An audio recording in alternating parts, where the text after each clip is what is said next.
Salut à tous.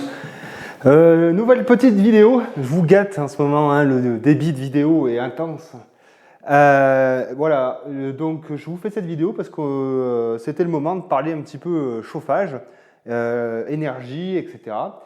Parce que là, donc, comme vous voyez, là, on a récupéré un vieux radiateur en fonte. Donc ça se vend sur le bon coin à la pelle, hein.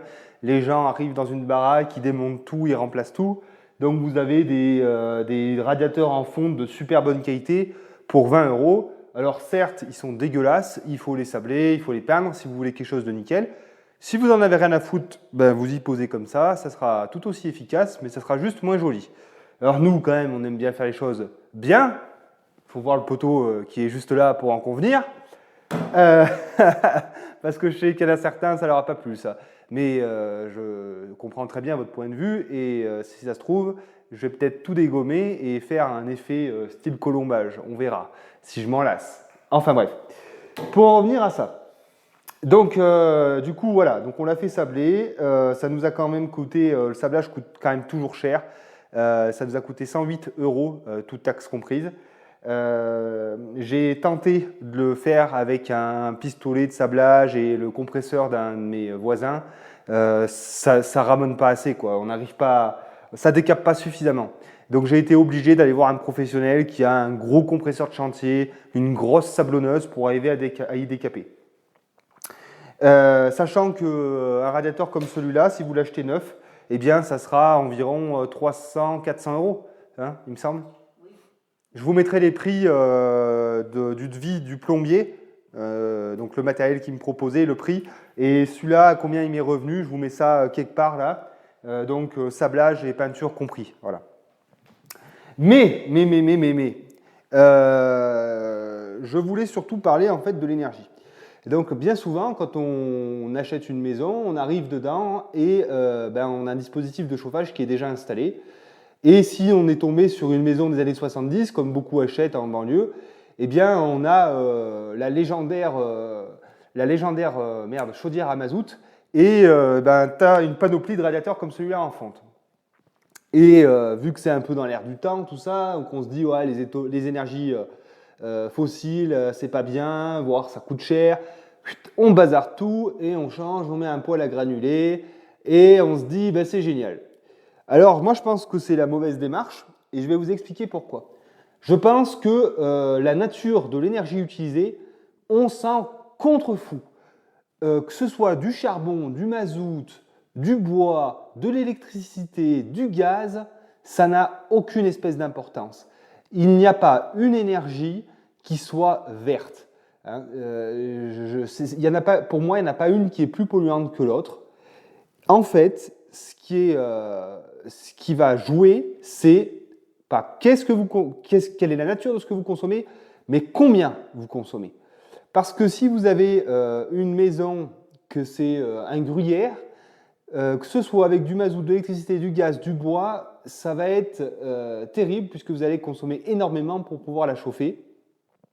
Tandis que si vous avez une maison qui est très bien isolée, forcément, vous allez avoir moins d'énergie à utiliser pour la chauffer. Donc en fait, qu'est-ce qu'il vaut mieux? Avoir une maison très bien isolée avec une chaudière à mazout ou avoir une maison très mal isolée avec une chaudière à granules? Je vous laisse y réfléchir. Pour moi, le choix est vite fait. Je préfère largement une maison qui est complètement isolée avec une bonne chaudière à charbon, que ça fume de temps en temps, mais ça fume rarement finalement. Voilà, c'était juste pour vous donner mon point de vue sur les énergies, puisque j'en parlais avec un ami il n'y a pas très longtemps. Et en fait, voilà, au lieu d'arriver, si vous êtes dans le cas d'une rénovation, au lieu d'arriver là, de changer tout, posez-vous la question de savoir si déjà votre logement, il a des bonnes menuiseries, à savoir du double vitrage, comment il est isolé, surtout la toiture, parce que les déperditions d'énergie se font, je crois, je ne sais plus, j'ai pas les pourcentages, j'essaie de vous trouver un schéma, mais la plus grosse déperdition d'énergie se fait par les toitures, donc réfléchissez à l'isolation des combles. D'ailleurs, il y a des aides en ce moment, là, les isolations pour 1 €, tout ça, peut-être vous êtes éligible, foncez là-dessus. Hein. Donc posez-vous toujours d'abord la question de l'isolation et ensuite la question de l'énergie. Ça vaut peut-être mieux de conserver votre chaudière à mazout avec vos radiateurs à eau pendant plusieurs années en ayant investi dans l'isolation et puis ensuite de passer sur autre chose quand vous en aurez les moyens. Mais je vous l'ai déjà dit dans une vidéo là, dans laquelle je posais les panneaux de fibre de bois, misez toujours sur l'isolation. Toujours. Et c'est un geste donc économique, hein, parce qu'on parle souvent du porte-monnaie sur cette chaîne, mais aussi écologique, parce que moins vous utilisez, moins vous polluez. Voilà, et donc voilà, après ces radiateurs, c'est pareil, hein, ça permet de les revaloriser, hein, c'est quand même de la fonte, hein, il y en a quand même pour... c'est solide ça, hein, je pense qu'il y en a largement pour plus de 100 kg, hein, parce que déjà, rien qu'à deux pour le porter, je peux vous garantir que c'est pas de tout plaisir. Avec Agnès, on arrive à le mettre sur un diable et tout, mais ça pèse hyper lourd. Ces radiateurs en fonte neufs, je ne sais pas combien ils valent, franchement, j'en sais rien du tout. Ce que je sais, c'est que c'est génial parce que ça bénéficie d'une très forte inertie, puisque c'est de la fonte, hein, c'est un matériau lourd, dense, donc qui accumule beaucoup la chaleur. Donc c'est vraiment intéressant parce que vous avez une diffusion de la chaleur qui se fait longtemps après, quoi, hein, donc c'est là que c'est l'idéal. Et vous pouvez apercevoir là aussi la cuisinière Godin. Bon, là, les dos, on vous la montrera peut-être plus tard. Pareil, hein, alors elle, on l'a touché pas cher puisque c'était un objet d'occasion qui était chez le plombier. Hein, il nous l'a fait à 750 €, ça vaut 700 €. 9, ça vaut dans les 2 à 3 000 €. Mais c'est pareil, les cuisinières, vous avez cuisinière et cuisinière. Ça vaut peut-être mieux d'avoir une cuisinière blanche à l'ancienne, peut-être pas très jolie, mais full fonte, avec une putain d'inertie, plutôt qu'une jolie petite cuisinière, comme ça se fait un peu aujourd'hui, un peu vintage, tout ça, mais en tôle, en tôle fine, on va dire, avec peu de fonte, qui bénéficie peu d'inertie. Alors comme on dit, souvent, c'est dans les vieux pots qu'on fait la meilleure soupe, et je vous laisse sur ce petit dicton. Je vous mets peut-être des petites images de la peinture, tout ça, et de toute façon, vous reverrez ça quand ça sera installé, tout ça. La prochaine vidéo, et j'arrête de parler, parce que je fais des rallongis à chaque fois.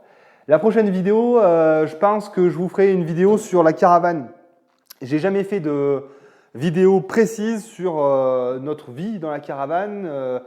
Je vous ai montré, mais à travers d'autres vidéos, je pense faire une vidéo spéciale là-dessus, avant d'emménager la maison, pour vous montrer la manière dont on a vécu pendant 1 an et demi, le temps qu'on a pris pour rénover cette maison. Et puis voilà, parce que je pense que dans 2 mois, 1 mois et demi, 2 mois, on sera ici. Et ce sera aussi le moment de faire une vidéo sur combien ça nous a coûté. Parce que ça nous a coûté cher. Hein. Allez, au revoir! Donc en me réécoutant, je me suis rendu compte que je pouvais peut-être en choquer plus d'un quand je dis que la nature de l'énergie, on s'en moque. Alors en fait, je force toujours un peu le trait, je suis toujours un petit peu incisif dans ce que je dis. Là, l'idée vraiment, c'était de dire, il faut savoir déjà économiser l'énergie avant de se poser la question de savoir laquelle on va utiliser. En fait, c'est vraiment ça le plus important, c'est d'en utiliser le moins possible. C'est toujours une idée de résilience.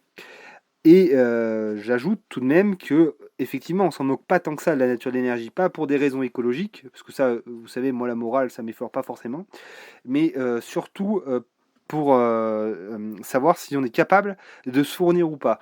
Moi, j'ai pas une raffinerie, j'ai pas un puits de pétrole, donc je suis incapable de produire du mazout. J'ai pas non plus d'une installation qui me permettrait d'avoir accès au gaz, ou bien une installation qui me permette de produire des granules. Hein, ça, je suis incapable de les fabriquer. Par contre, j'ai une hache, j'ai des scies et j'ai des tronçonneuses qui me permettent de faire mon propre bois. Donc là, pour moi, la nature de l'énergie, elle fait sens, c'est forcément le bois, puisque je suis capable de le produire. Donc voilà pourquoi la nature de l'énergie, on s'en moque pas forcément.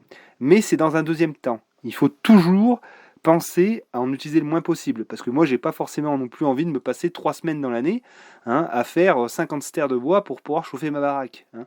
Parce que ça demande de l'énergie, là à ce moment-là de l'énergie humaine, et moi je suis comme tout le monde, moi j'en fous, mieux je me porte. Voilà, je voulais juste rajouter ça, je vous fais plein de bisous, mettez un petit pouce bleu quand même, soyez pas trop radin, et puis à la prochaine, allez bye.